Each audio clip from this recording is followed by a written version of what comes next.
नमस्कार, मैं अनीता सिंह आप सभी दर्शकों का अपने मनपसंद अन्नदाता कार्यक्रम में स्वागत करती हूं। किसान हमारे अन्नदाता हैं और उनकी उन्नति में ही राज्य और देश की प्रगति है। ऐसे ही भारतीय किसानों को खेतीबाड़ी से जुड़ी हुई बहुत सी नई लाभकारी जानकारियां देने के लिए हर रोज सुबह हम आपके साथ आते हैं। किसान भाइयों, मखाना की खेती अपने राज्य के भागलपुर, दरभंगा, मधुबनी जिलों में काफी बड़े पैमाने पर की जाती है और इस समय कई किसानों ने इसकी रोपाई का कार्य भी कर दिया है। लेकिन जो किसान अभी तक इसकी रोपाई नहीं कर पाए हैं, वह कुछ खास प्रबंधनों को अपनाकर मखाना की रोपाई कर सकते हैं। तो मखाना की रोपाई करते समय किन किन प्रबंधनों को अपनाना है और रोपाई के बाद फसल का प्रबंधन किस तरह से करना है, इस बारे में जानकारी दे रहे हैं केंद्रीय मखाना अनुसंधान केंद्र जिला दरभंगा के कृषि वैज्ञानिक डॉक्टर IS सिंह। किसान भाइयों को रोपाई के लिए जो तैयारी करनी चाहिए रोपाई से पूर्व, वो खेतों की सबसे आवश्यक चीज़ें हैं। आज के वर्तमान स्थिति में देखें तो अगर सही से खेतों में की जाए तो तालाबों से करीब 1.5 से 2 गुना ज़्यादा पैदावार होता है खेतों में तालाबों की अपेक्षा। लेकिन बात आती है कि अच्छा मैनेजमेंट में आसानी तो तालाब में है, क्योंकि खेत में गहराई कम होने के कारण यहाँ घासों की समस्या ज़्यादा रहती है। मखाना पानी की एक घास है जिसे कुरूपा अखरोट भी कहा जाता है। ये बिहार के उथले पानी वाले तालाबों में बढ़ने वाली घास है। इसके बीज सफेद और छोटे होते हैं। दिसंबर से जनवरी के बीच मखाना के बीजों की बुआई तालाबों में होती है। पानी की निचली सतह पर बीजों को गिराया जाता है। अधिक पानी वाले गहरे तालाब मखाने की खेती के लिए सही नहीं होते। कम और उथले पानी वाले तालाबों में 1 से 1.5 मीटर की दूरी पर बीज गिराए जाते हैं। 1 हेक्टेयर तालाब में 80 किलोग्राम बीज बोए जाते हैं। ये प्रभेद के बारे में मेरा कहना है कि सब 2 प्रभेद अभी बिहार प्रदेश में मिलती है और भारत के जो सरकारी संस्थान है मखाना अनुसंधान केंद्र दरभंगा, यहाँ से स्वर्ण वैदेही जो मखाना की प्रथम प्रभेद विकसित की गई थी वो मिलेगी यहाँ से। और दूसरा सबौर मखाना 1 नाम से आपको पूर्णिया कॉलेज, जो एग्रीकल्चर कॉलेज पूर्णिया है, भोला पासवान शास्त्री कॉलेज पूर्णिया, वहाँ से मिल पाएगा।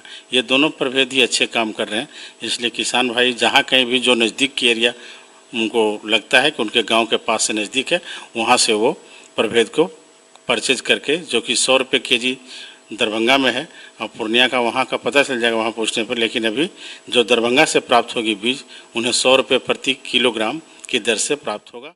और पानी की समस्या जहाँ तक पूरी करने की है, तो अगर किसी भी किसान भाई को या कम्युनिटी लेवल पे वो सोलर पैनल है जिनके पास, तो डीजल से सिंचाई करने की आवश्यकता नहीं है, फिर खेत में करना आसान है।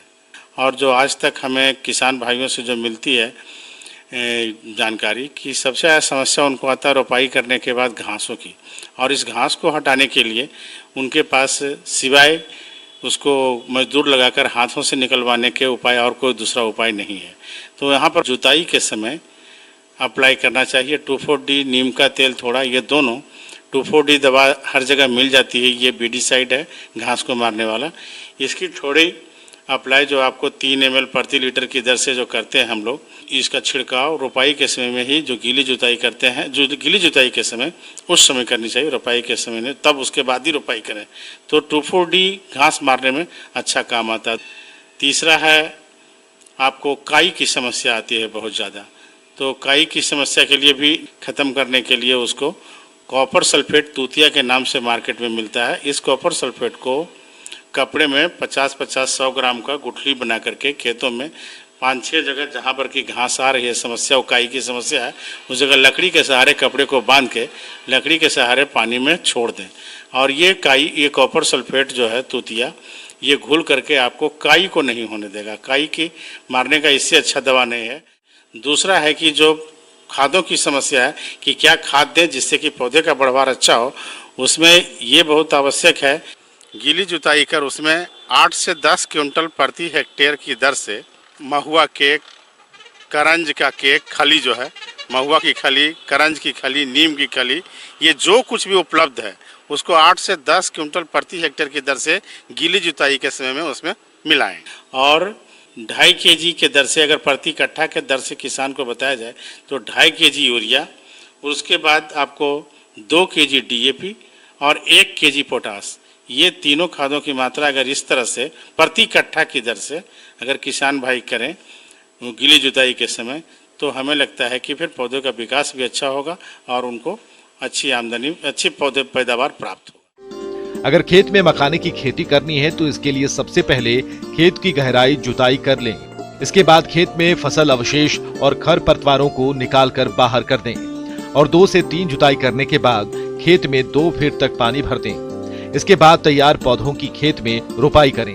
रोपाई करने के लिए जो दूरी है प्रस्तावित है हम लोगों के द्वारा, अनुसंधान केंद्र के द्वारा, वो 1.25 मीटर बाय 1.25 मीटर है।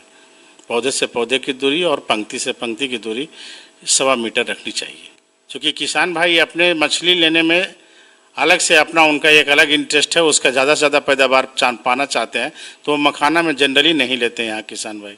लेकिन अगर मेरे हिसाब से देखा जाए तो अगर मखाना के पैदावार को मेंटेन करते हुए समय निकालने का जो है, मछली को डालने का, अगर इसे करें तो कोई हानि नहीं है और 4 क्विंटल प्रति हेक्टेयर की दर से तो खूब आराम से मछली का भी पैदावार वो ले सकते हैं और ये फ़ायदेमंद है और उन्हें जो आर्थिक फायदा भी पहुँचेगा। बैकयार्ड मुर्गी पालन यानी घर में ही छोटे स्तर पर मुर्गियों का पालन शुरुआत से ही होता आ रहा है, जिससे पहले केवल थोड़ी बहुत ही आमदनी किसानों को मिलती थी, लेकिन अब ये व्यवसाय अच्छी आमदनी कमाने का बेहतर जरिया साबित हो रहा है।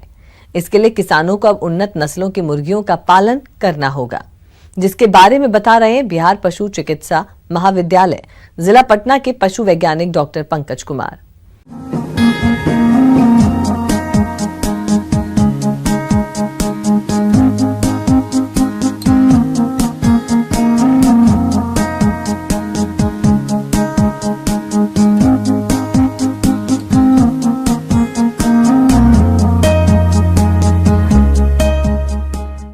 घर के पीछे मुर्गी पालन अर्थात बैकयार्ड पोल्ट्री फार्मिंग काफ़ी पुरानी विधा है। काफ़ी दिनों से हमारे लोग करते आ रहे हैं। पूर्व में किसान भाई ये सिर्फ मनोरंजन के लिए पाला जाता था, लेकिन आजकल इसे व्यवसाय का रूप दिया जा रहा है। गांव में आप देखे होंगे कि ग्रामीण मुर्गियां लोग पालते हैं और उसके अंडे या मांस को अपने लिए प्रयोग करते हैं, लेकिन सरकार ने ऐसी व्यवस्था की है कि ये अभी आप मुर्गी पाल के उसको एक व्यवसाय के रूप में भी प्राप्त कर सकते हैं। सबसे बड़ी बात कि ये शून्य प्रबंधन तकनीक मानी जाती है, अर्थात कम लागत में या बिना पूंजी लगाए हुए आप इससे आमदनी प्राप्त कर सकते हैं। देसी मुर्गी पालन को हम कम पूंजी, थोड़ी जमीन और थोड़ी सी मेहनत करके आसानी से कर सकते हैं। मुर्गी पालन का चयन भारत में तेजी से बढ़ रहा है। इस व्यवसाय से अच्छा लाभ हो, इसके लिए अपने क्षेत्र की जलवायु के अनुसार मुर्गियों की नस्लों का चयन करना चाहिए। साथ ही नस्लों का चयन करते समय द्विकाजी नस्लों के पालन पर ज्यादा जोर दें, जिससे मांस और अंडे दोनों अच्छी मात्रा में मिले। भारत सरकार की योजना के तहत वनराजा और ग्राम प्रिय, श्रीनिधि या फिर झारसीम, ये ऐसी नस्लें हैं, ऐसे कई नस्लें हैं जिसको हम लोगों ने डायरेक्टरेट ऑन पोल्ट्री हैदराबाद, जो भारतीय कृषि अनुसंधान परिषद की एकमात्र संस्था है पक्षी अनुसंधान के लिए, वहाँ इसे विकसित की गई है और इन नस्लों को भारत के परिवेश में ही विकसित की गई है ताकि ये भारतीय परिवेश में अलग अलग राज्यों में अच्छा कर सके। जहाँ तक बिहार और झारखंड की बात है तो यहाँ पर झारसीम, वनराजा एवं ग्राम प्रिया और श्रीनिधि, इस तरह की नस्लें काफी अच्छी कर रही और पल बढ़ रही हैं। कड़कनाथ मुर्गी की विशेषताएं। मुर्गी की यह नस्ल कालामासी के रूप में जानी जाती है और मध्य प्रदेश इसका मूल स्थान है।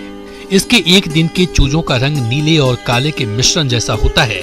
वयस्क पक्षी के पंख नीले और काले रंग के होते हैं। त्वचा, चोंच, टांग, पैर की उंगलियों और नर एवं मादा के पैरों के तलवों का रंग गहरे भूरे काले रंग का होता है और कलगी, वेटल्स और जीभ भी बैगनी रंग की दिखती है। इस नस्ल की खासियत यह है कि इसके अधिकतर आंतरिक अंग काले रंग के होते हैं। कड़कनाथ का मांस दिल की बीमारियों तथा अधिक कोलेस्ट्रॉल को कम करने में मददगार होता है। कड़कनाथ मुर्गी 20 हफ्ते में 920 ग्राम तक हो जाती है। 18 महीने तक मुर्गियों को पालने पर इनका शरीर भार लगभग 3 से 4 किलोग्राम तक हो जाता है। इसका वार्षिक अंडा उत्पादन 120 से 125 अंडे होता है।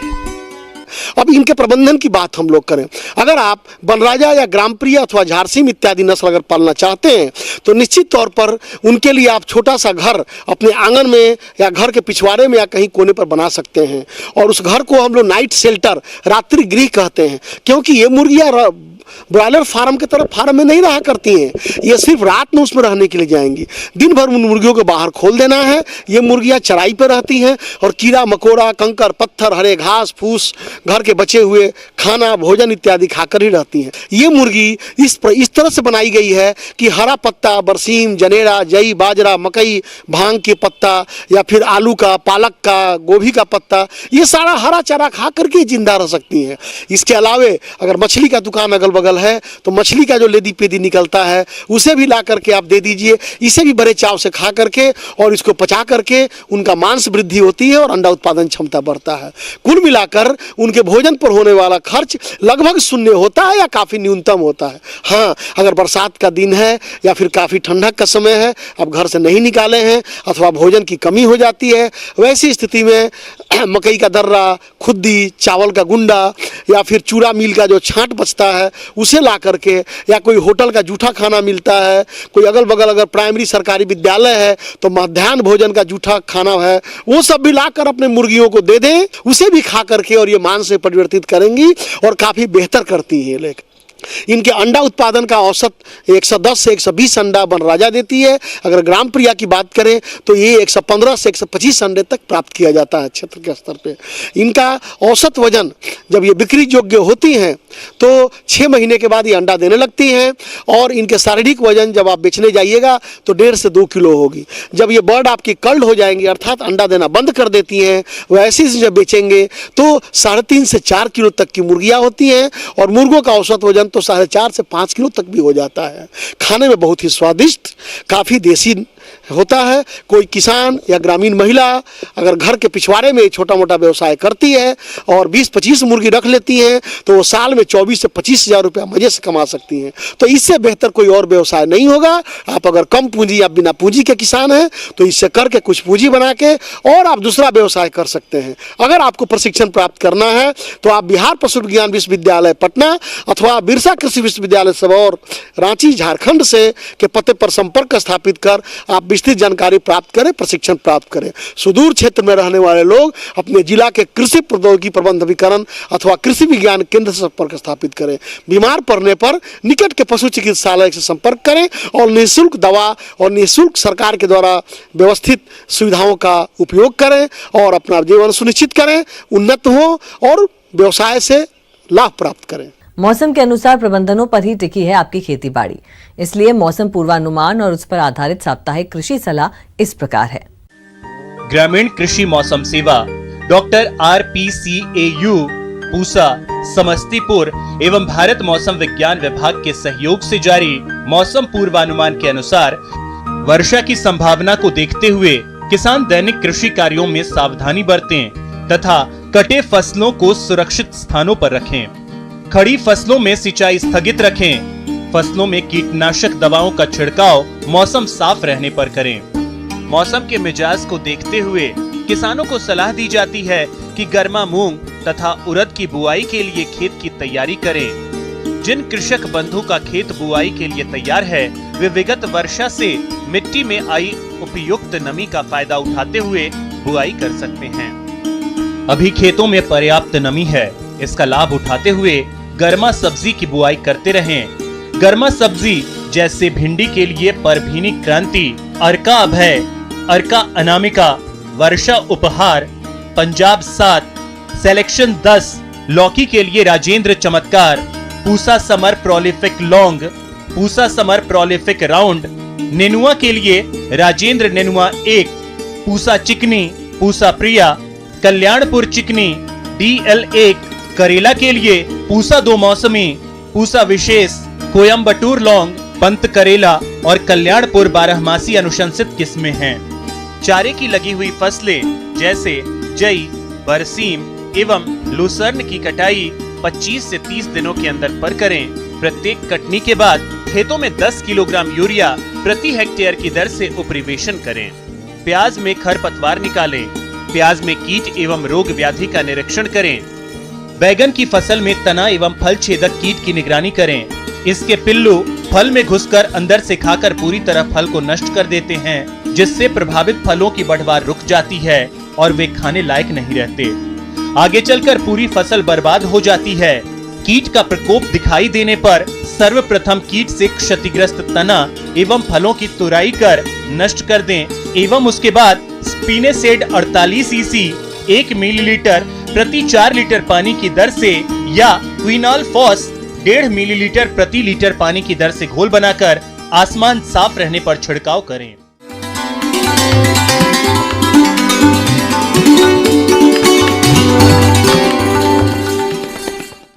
अन्नदाता हेल्पलाइन निशुल्क फोन संपर्क सेवा के माध्यम से आपके द्वारा पूछे गए प्रश्नों में से 1 या 2 महत्वपूर्ण प्रश्न को हम अपने कार्यक्रम में शामिल करते हैं और इसी के तहत आज का चयनित प्रश्न और उसका जवाब इस प्रकार है। निःशुल्क अन्नदाता हेल्पलाइन में आज हमने जिस प्रश्न को शामिल किया है उसे पूछा है गांव गंगौली, जिला मुजफ्फरपुर के अमितेश राय ने। आपने उर्वरकों की शुद्धता की जांच के बारे में जानकारी चाहिए है, तो इसके लिए देखिए कार्यक्रम का यह अंश।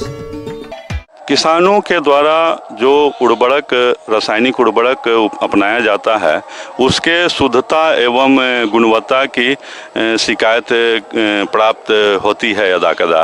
तो इनके शिकायत दूर करने के लिए जो राज्य में कृषि विभाग है वह राज्य स्तर पर उर्वरक की गुणवत्ता की जांच कराती है। तो इसके लिए जो प्रमुख उर्वरक हैं मुख्यतः जो उपयोग करते हैं किसान वो यूरिया, डीएपी, एमओपी और जिंक सल्फेट, ये मुख्य उर्वरक है जिसका जांच किसान भाई खुद भी करके और आप उसके शुद्धता की जांच करके और आप उस ऐसे उर्वरकों का अगर आप प्रयोग करते हैं तो निश्चित रूप से खेती में लाभ मिलता है और जो आर्थिक ह्रास है वो कम होता है। सभी किसान उपयोग करते हैं। इसमें जो नाइट्रोजन है वह 46%, 46% नाइट्रोजन होता है।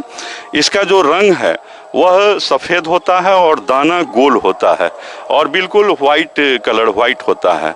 अगर हम इसको शुद्ध कैसे है, इसका किस प्रकार से पहचान करेंगे, तो इसके लिए जो शुद्धता के जो जांच के तरीके हैं, साधारण तौर तरीका है वह है कि यूरिया के जो पानी में अगर आप घोल डालते हैं और घोल बनाते हैं तो उसको जब आप शीशा का जो फ्लास्क होता है उसको जब आप छुएंगे तो वो बिल्कुल ठंडा लगेगा, तो हम समझेंगे कि यह यूरिया असली है। इसके अलावा एक और इसका लोकल स्तर पर स्थानीय आप पहचान कर सकते हैं, वह है कि जैसे तवा गर्म कर लेते हैं और गर्म तवा जब करते हैं हम तो उस पर यूरिया हम डालते हैं, तो जब देखते हैं कि यह यूरिया पिघल जाता है और सारा का सारा उड़ जाता है, तो हम समझेंगे, जब कोई अवशेष नहीं बचेगा तो हम समझेंगे कि यूरिया असली है। अन्यथा अगर किसी प्रकार का अवशेष रह जाता है तो हम समझते हैं कि यूरिया नकली है। डीएपी हमारे पास जो अभी मुख्यतः लोग डाई अमोनियम फास्फेट इसको कहते हैं और इसका प्रयोग काफ़ी मात्रा में किया जाता है। हर एक खेती में डीएपी का उपयोग किया जाता है और यह इसका पहचान है कि सफ़ेद और मटमैला कलर का होता है, भूरा काला देखने में होता है और इसका जो दाना होता है वह इरेगुलर शेप का होता है, अनियमित होता है। अब है कि इसका शुद्धता का जांच हम कैसे करेंगे, तो इसमें क्या है कि जैसे आप डीएपी का जो दाना है उसको अगर हम तवा पर गर्म करते हैं तो साबुदाना जिस प्रकार से फुदफुदाता है वैसे उसमें एक मतलब आवाज़ निकलता है और फूल जाता है वो काफ़ी, तो हम समझेंगे असली है। और इसका एक बहुत सिंपल पहचान है कि चूना जो हम लोग यूज करते हैं खाने के लिए, जैसे उसको बूझा चूना कहता है लोग, तो खाने वाला चूना इसको कहा जाए, और डीएपी को अगर एक साथ मिलाकर हम जब रगड़ते हैं तो उसमें एक तीखा गंध उत्पन्न होता है, वह अमोनिया गैस के जैसा गंध होता है और अगर उस प्रकार का गंध निकलता है तो हम समझेंगे कि जो हमारा डीएपी है वो असली है। और जो एक और उर्वरक हम लोग मतलब ज़्यादातर प्रयोग करते हैं वह है म्यूरेट ऑफ पोटाश, और जो ईंट का जो रंग होता है चूर्ण होता, ईंट का जो चूर्ण हम देखते हैं उस प्रकार का होता है और इसमें बीच बीच में सफ़ेद व्हाइटिश कलर का कुछ ग्रेन्यूल पाए जाते हैं। आइए अब बात करें म्यूरेट ऑफ। एक आम तौर पर हम लोग न्यूट्रिएंट्स के रूप में जिंक का प्रयोग करते हैं अधिकांशतः, है ना, वह जिंक जो है सो जिंक सल्फेट के रूप में होता है। इसका जो हम शुद्धता का जो पहचान करते हैं वह है कि 2 गिलास लेते हैं और 1 चम्मच डीएपी और एक दूसरे गिलास में 1 चम्मच जिंक सल्फेट मिलाते हैं। दोनों में 50-50 ml डिस्टिल वाटर का घोल लें और पूर्ण रूप से जब अगर घुल जाए तो सफ़ेद दही जैसा थक्का बनता है। तो यह जो इसकी शुद्धता की पहचान होती है। किसान भाइयों, अन्नदाता आपकी सेवा के लिए संकल्पित है। कृषि संबंधित समस्या और सुझावों के लिए आप हमें इस पते पर संपर्क कर सकते हैं। प्रोड्यूसर अन्नदाता, news 18 Bihar Jharkhand, Ramoji film city Hyderabad 501512। साथ ही आप हमें ईमेल भी कर सकते हैं। हमारा ईमेल है p18annadatabihar@nw18.com। इसके अतिरिक्त आप हमें निशुल्क हेल्पलाइन नंबर 180041921555 पर सोमवार से शनिवार सुबह 10 से शाम 4 बजे के बीच संपर्क कर सकते हैं। किसान भाइयों, अब समय हो रहा है आपसे विदा लेने का, तो हमारी अन्नदाता टीम को दीजिए इजाजत। कल फिर आपसे मुलाकात होगी कृषि संबंधित कुछ और महत्वपूर्ण जानकारियों के साथ। नमस्कार।